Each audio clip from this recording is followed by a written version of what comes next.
अस्सलाम वालेकुम दोस्तों, मेरा नाम शबनम खातून है और आप लोग देख रहे हैं स्टडी फॉर यू, जिसमें आज के टॉपिक है एक्सरसाइज 23.1 का क्वेश्चन नंबर 8 सॉल्व करना। तो चलिए वीडियो शुरू करते हैं। तो देखिए दोस्तों, यहाँ पर क्वेश्चन दिया हुआ है एक्सरसाइज 23.1 का क्वेश्चन नंबर 8। तो सबसे पहले हम लोग क्वेश्चन को पढ़ते हैं। If sine C equal to 2/3 then let us write by calculating the values of cos c and cosec c। तो इसमें ये कहा है अगर साइन, ये साइन है, अगर साइन c की जो वैल्यू है वो 2/3 है तो देन लेटेस्ट राइट। तो ये कहा है हम लोग को बताने के लिए कि वैल्यूज मतलब कि इसकी वैल्यू क्या होगी। cos c और cosec c जब इनटू में रहे तो इसकी वैल्यू क्या होगी। सबसे पहले यहाँ पर देखिए साइन c दिया है, साइन c इक्वल टू 2/3। तो साइन का फॉर्मूला क्या है, p/h, p/h मतलब क्या, परपेंडिकुलर हमारा 2 हो गया और हाइपोटेन्यूज हमारा 3 हो गया। तो अब एक राइट एंगल ट्राइंगल बनाते हैं हम लोग। तो देखिए एक राइट एंगल ट्राइंगल बना रहे हैं हम लोग इस तरह से, देखिए बना लिए। तो अब इसका नाम देंगे, तो a b c दे सकते हैं या a b c कुछ भी दे सकते हैं। तो अब हम लोग इसको सॉल्व करेंगे। इसमें क्या बोला है कि जो परपेंडिकुलर वो कितना हो गया हमारा 2 हो गया और हाइपोटेन्यूज h हमारा कितना हो गया 3 हो गया। तो यहाँ पर लिखेंगे p इक्वल टू 2 और h इक्वल टू 3। तो अब इस ऐसे बताना है कि b इक्वल टू क्या होगा, b इक्वल टू व्हाट। इसलिए ये फॉर्मूला पुट होगा h square equal to p square plus b square, ये फॉर्मूला पुट होगा।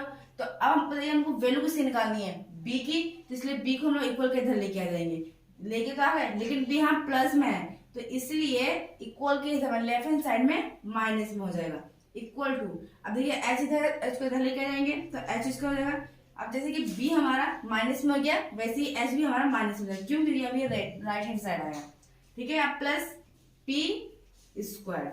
तो यहाँ पर माइनस से माइनस को सेम बिठा देते हैं, b स्क्वायर को भी सेम। अब माइनस है तो यहाँ पर हम लोग माइनस को कॉमन ले सकते हैं, तो माइनस को कॉमन ले लेंगे तो minus minus plus h square same आ जाएगा, फिर minus plus minus p square. इस तरह से ब्रैकेट से घेर दे रहे हैं।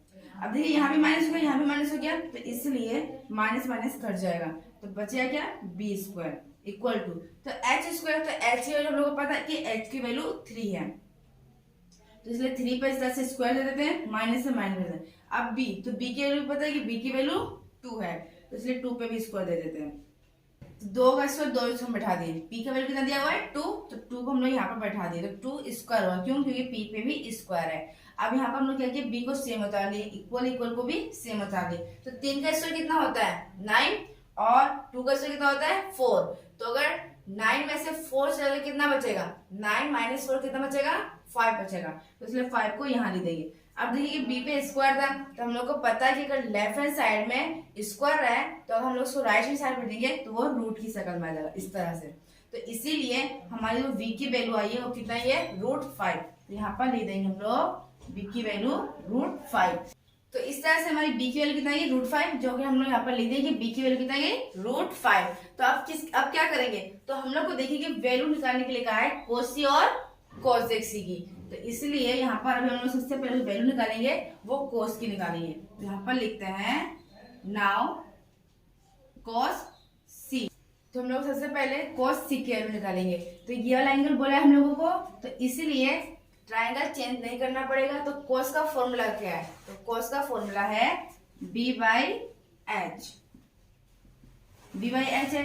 तो b की जगह पे क्या दिया, b की वैल्यू कितनी दी है √5, तो इसलिए b की जगह पे हम लोग √5 को बैठाएंगे और h, तो h की वैल्यू कितनी दी है 3, तो इसलिए h की जगह पे अभी हम लोग 3 को बैठाएंगे।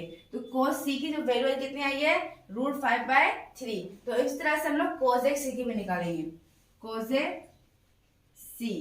तो ये साइन का ऑपरेटर, इसका फॉर्मूला क्या है, इसका फॉर्मूला है h/p।